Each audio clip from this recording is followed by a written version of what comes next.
This paper is one of those rare papers in this entire scheme of the examination to look into who you are as a person, who you are as an individual, your capacity to be a good civil servant. And there is just one other place where the commission actually looks into your personality, which is the interview test, right? The personality test. So what is this paper really all about? Ethics, integrity and aptitude. So let us look at the expectation of UPSC in its own words, what they are expecting to test in the candidate from this paper. So this paper, in the words of UPSC itself, let's pay attention to this, let's read this, right? This paper will include questions to test the candidate's attitude and approach to issues relating to integrity, probity in public life, and his problem solving approach. Let's come to that.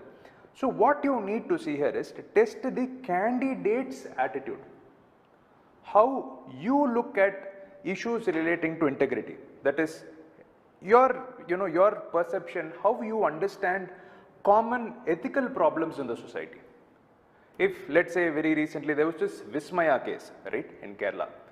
So as an individual, how would you look at it? As a public servant, how you would look at it?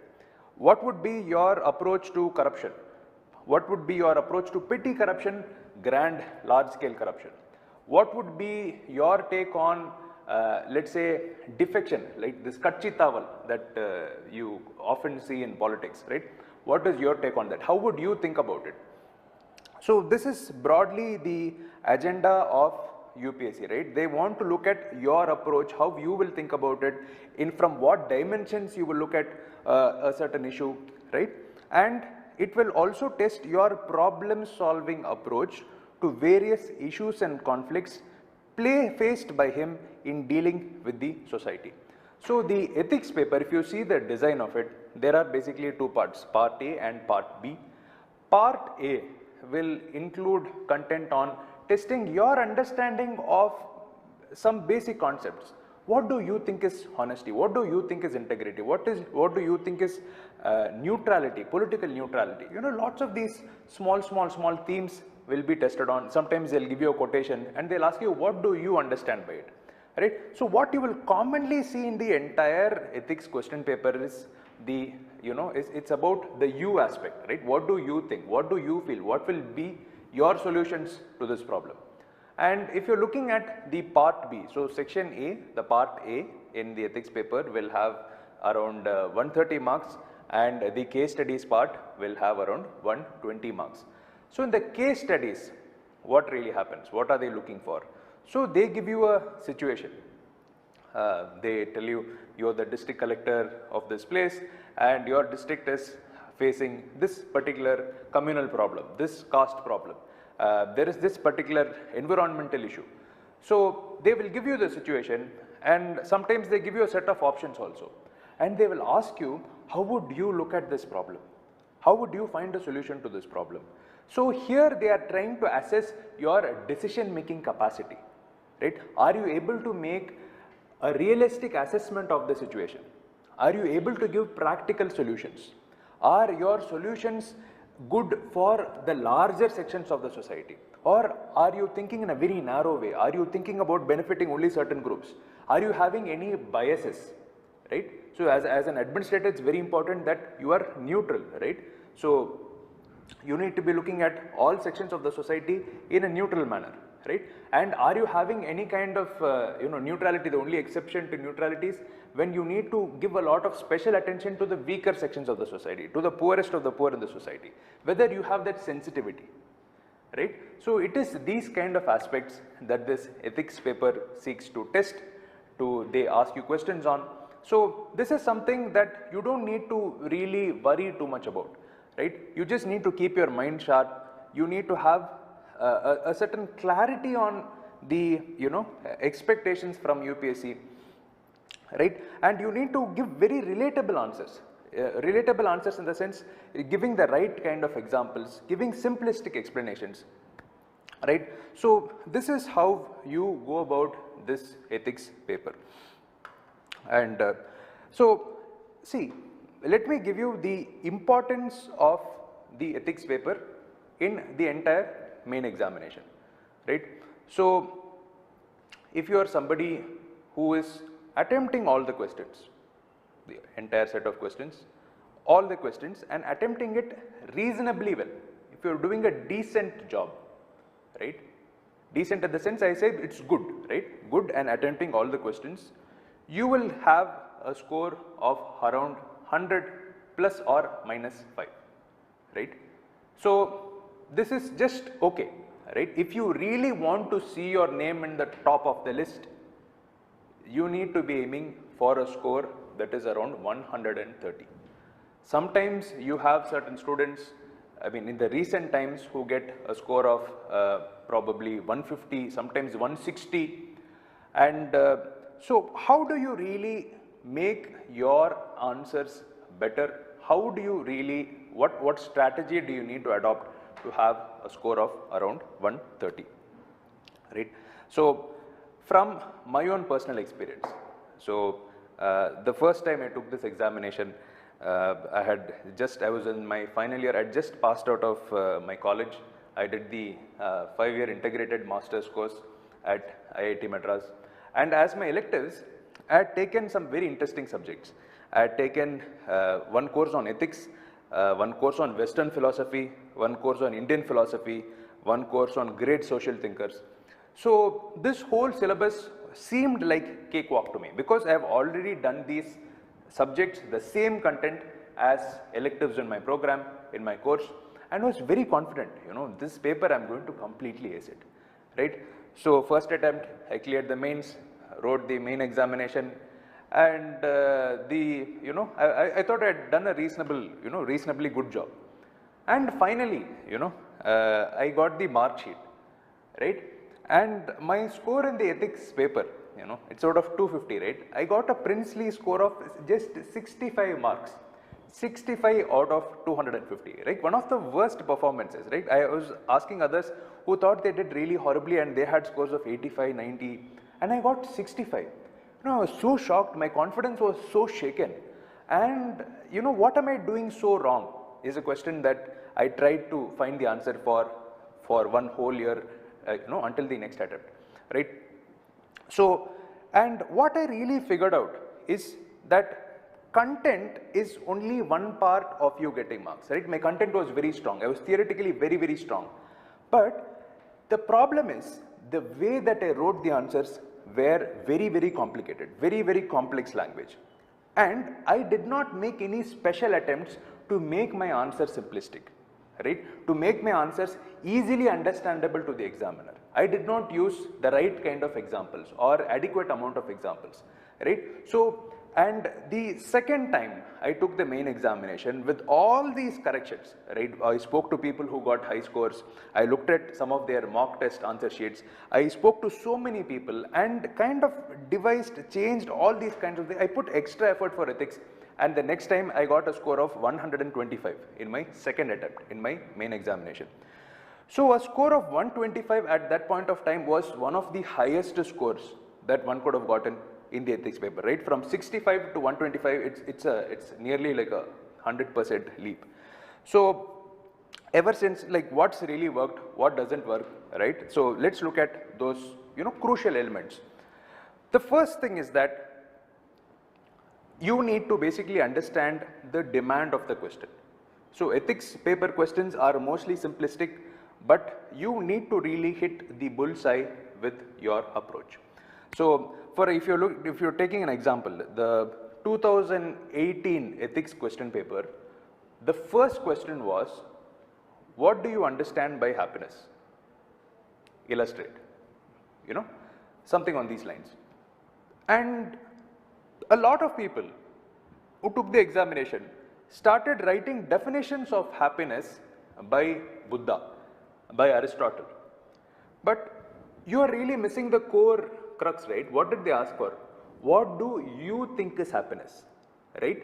So you need to give an answer that you are able to relate to what you think, and you should, it's not for you to display your knowledge of Aristotle or of Buddha or anybody else in your answer, right? So if you did something, you are completely missing the demand of the question. First thing, focus on the central demand, right? Do not beat around the bush. Second, content is as important as structure and presentation. If you are going to focus only on content, miss out structure and presentation, you are not going to do well in this examination. In fact, I would say content is 50%, structure and presentation is also 50%. And I will come to what do I mean by that structure, how do you need to present your answers, we will come to that, right. Next is focus on keywords in your answers. This is something that was a major game changer between my first attempt and my second attempt, right. What are these keywords? Now, if let's say you were given a case study, you know, there is a problem there, there is a riot there, you are posted as the SP, how would you go deal with the situation? Now, while writing your answer, if you are starting out the answer saying, I will go talk to these people, I will try to calm them down. Now, compare this with another answer, right?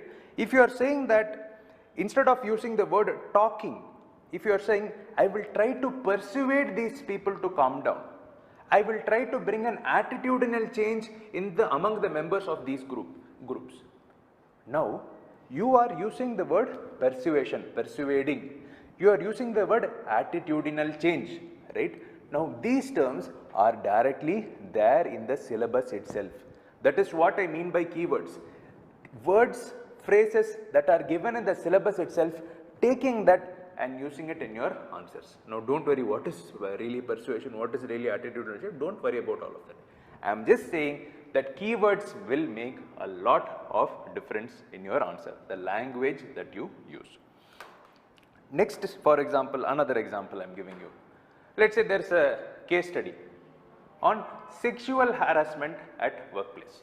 Let's say there is one guy in your office. Sometimes they also give situations, you are working in a private office, you are the boss, you know, those kind of case studies are also there. Now, if you are looking at this case study, there is, let's say, one very smart employee, contributes a lot to the organization, but he is this person who always bullies women. He is, you know, indulges in sexual harassment, you know. So the women employees in the organizations are really troubled by this guy. Now, let's say that's a case study that is given to you. And how will you solve this problem? How would you inquire? What kind of punishment you will give this person? If there is such a case study, it is very important that you use words like work culture, right? Work culture, that phrase is there directly in the syllabus. That there is a problem, it creates you know, a negative consequence for the work culture of the entire organization when there is a rotten apple like this person in your office, right? Then you speak about attitude. If eve teasing or if any kind of bullying is accepted, it means that there is a, you know, this is a patriarchal attitude. In Tamil it's an adikam, right, in your organization, right, which is again a term that is there in your syllabus, you know. Next, empathy, right, you need to relate to the sufferings of the victim. You need to, you know, always think, you know, they are making a complaint. No, you need to empathize, you need to relate to the person of the victim there. So, using a word empathy, again, you know, is a very important, it's not directly openly mentioned in the syllabus, but it's like a, you know, it's a very important keyword. That you need to be impartial in how you are looking at it. Why impartial? This person who is indulging in all of this probably is very, very smart, very, very intelligent. It's like an asset to your organization. But that should not come in the way of how you conduct the inquiry. And the importance of a code of conduct, you know, the do's and don'ts for every single employee in the organization and an enforceable code of conduct, right? Again, code of conduct, it is from the syllabus. So, if you are writing answers like this filled with keywords from the syllabus in the appropriate place, you should not artificially keep, you know, planting it in your answers, right? If you are able to do that, again, it will make a huge difference. And this cannot be emphasized more, the importance of solving previous year question papers, right? Not just for your ethics paper, but also for your other GS papers, for your optional papers. It's very, very important that you are very, very familiar with the previous year question papers. Because for a paper like ethics, it's the same questions that get recycled over and over and over, right? So if you are familiar with the last 5 years, 6 years of ethics question papers, what answers you will give them, what kind of questions they have asked, how you coming up with definitions, it's so important, right? If you are able to do that job really well, the same answers that you have prepared, you revise it few times and you can give a wonderful attempt in your when your time comes. So as a part of the ethics course, we will also discuss these previous year question papers, taking questions one by one, how you will introduce, what will be the arguments that you will give, how you will conclude, what kind of examples you can use. Next is the importance of writing practice, right? Why it is so important? So if I suddenly ask you, how was your day yesterday? Now, if I asked you that question, suddenly, and if you are shooting out an answer, how much of thought would have gone into your mind? Nothing. Whatever is immediately coming to your mind, you will tell, right? So if I asked you that question after, let's say the same question after 2 minutes, your recollection will be better, your recall will be better, you will put more information together in your answer. And if I ask you the third time after another 2 minutes, your answer will be slightly better. The same way only your answer writing also works. The same topic, it may be the same topic, but if let's say you are writing an answer for that same question, same topic 3 times, 4 times, each time you write, your answer will be more and more simple. It will not become complex, it will become more and more simple, more and more clearer, more and more better, right? So, it's very, very important, this writing practice. So we will arrange for your writing assignments, your tests will happen. That's something we'll take care, but you need to make your effort. You need to be sincere with the effort that we are making. And next is the importance of looking at topper answer scripts. What do I mean by topper answer scripts? What answers the toppers have submitted to UPSC? No, not those answer scripts, right? From our institute, from everywhere on the internet, if you look for ethics topper answer scripts, you will find so many of these PDFs of evaluated answer scripts of those who have scored very high marks in the main examination and have also cleared the civil services, right? So if you are looking at, let's say 10 answer copies, let's say you downloaded 10 answer copies and looking at it, what you can learn from that is, see how they are introducing their answer, right? Are they using diagrammatic presentation in their answer? How are they approaching case studies? What good solutions they have given? How are they concluding their answers, right? So that is again one very, very important source of learning, but don't do it in the beginning. Let's do it as and when we progress with the course. I will tell you when to do it. At that point to do it. Don't, at the outset itself, try to complicate don't complicate things in the beginning. Next is diagrams prepared beforehand. Very, very important.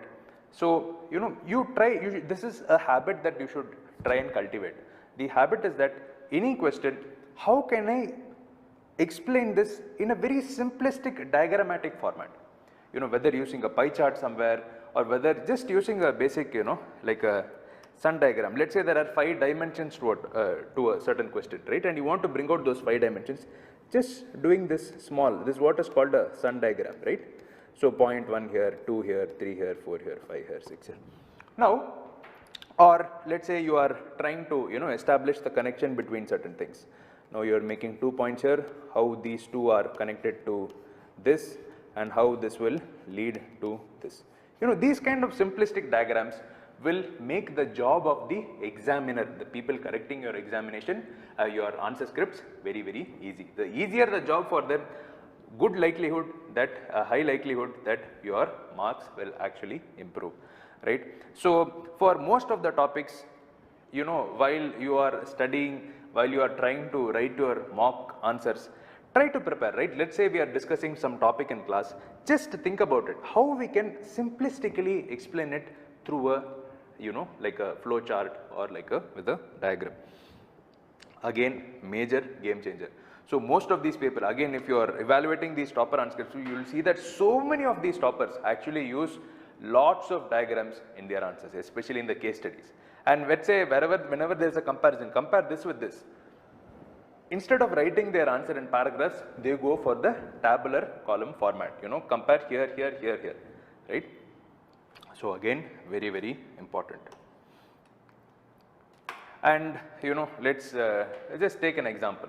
So there is a topic, integrity. The paper is also called ethics, integrity and aptitude, right? So if there is a question, what is integrity? What do you understand by integrity? So if you are, rather than writing a paragraph based answer, let's say you are drawing this very small flow chart and then talking about it more and more, that it is a combination of honesty and having high moral principles. Being honest and being ethical, being moral, and to be consistent in that. Integrity is about being consistently honest. That is not that 99% of the time I compromised. That is not integrity, right?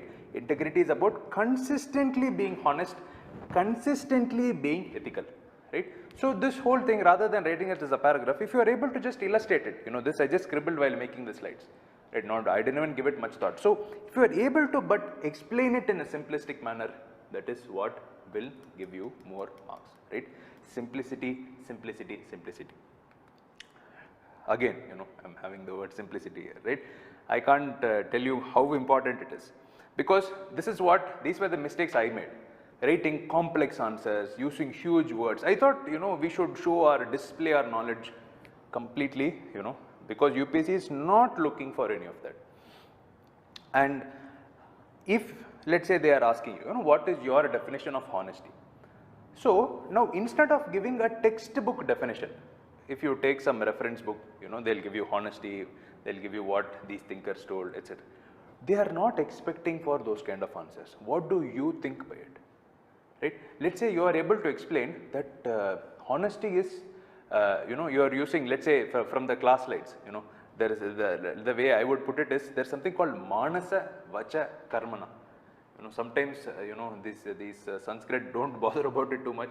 What is this phrase? What is this manasa vacha karmana?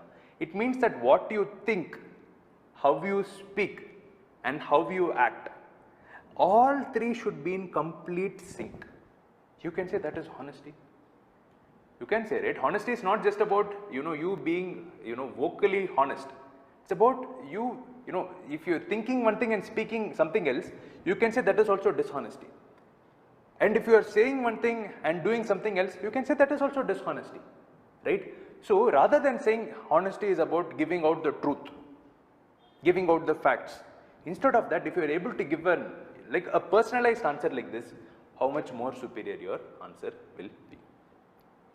And it is about what it means to you, right? That's what I told you. The you aspect is very, very important. How you understand it, and this again, the simplistic, that refinement, it will come only with more and more practice and your better understanding of the content of the class. And examples are extremely important for the ethics paper, because whenever the examiner is seeing a good example which is being used, immediately examiner gets the feeling that the girl has understood the demand of the question, right? Because only if you have understood it correctly, you will be able to give the right example. So I have also put together a Telegram group. The admin will send you the link to that Telegram group, where over the last few months I have been sharing examples from the newspapers relevant to the ethics syllabus. I would have put that hashtag and given the topic from the syllabus, which example to be used where, and this will be a major game changer, right? If there are some 100, 120 examples could be there. So just to scroll through that thread, go look at the examples I have shared in the past. Going forward also, I will continue to do it.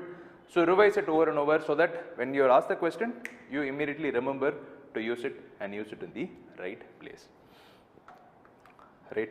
So case studies, we'll look at it a little later, what works, what doesn't work when we discuss the case studies, and your solutions, right? So always look at the case studies section like in terms of a problem solving approach, right? There's a problem, what solution I can give, right? So how should your solutions be? Your solutions should be very practical, very realistic. So as a civil servant, you don't want to come up with perfect solution, ideal solution, no. Something that is swift, something that solves the problem, something that gets work done, something that is realistic, right? It should be pragmatic. That's the right word to use. Pragmatic solution. Very effective to get the problem solved, right? And yeah, you make the job easier for the examiner, more marks you will get, and wherever possible, ultimately constitution is like the mother document, right, or father document, mother document. So wherever your understanding of a little bit of polity, in case studies, certain areas you can use something related to your directive principles of state policy that you will study in polity, and somewhere relating to the rights of the people. So wherever possible, connect, also bring in elements from the constitution into your answers. That will also improve your score. And very, very important aspect, this comes to your answer writing. Here is where time limit is very, very crucial. So what do I mean by time limit? Now, for example, the first question, like I told you, right, in 2018 was, what is your understanding of happiness? And and let's say, you come to the examination hall with a lot of stress, and you see, and you're anything but happy while looking at that first question, right? And let's say you're thinking, you're writing into every corner of that answer sheet, what do you think is happiness, just, spending some 15-20 minutes on just that first answer. You will end up you will be very, very unhappy when the results come, because if you don't stick to the time limit. So what is the time limit? For a 10-mark question, you need to have a time limit of 7 minutes. So what you should do is, when you get the question paper in your hand, next to the first question, right, if the examination is starting at 9 AM, you write 9-7 next to it. So that when you're writing the answer, you know that no matter what, by 9-7 you should go to the next question. So you beforehand write 9-7, 9-14, 9-21, 9-28. If you do this, then you will know that you are allocating only how much time you can allocate to a particular question, and don't overshoot. Because one extra minute spent in one question is one extra minute lost somewhere else, right? Because your time is a limitation. So this is something you need to keep in mind. And the content of this course, right? So commonly, students would ask, sir, what are the reference book we need to refer to? See, I will tell you that the class slides and my previous year question paper discussion slides, these two will be very, very important. Revise them over and over and connect them with the examples that I am giving you on the Telegram group. Right now, when you get the link, don't go try to absorb all these things that are there in the slides. Don't do it right now, because I have not taught you at all anything. So just let it be.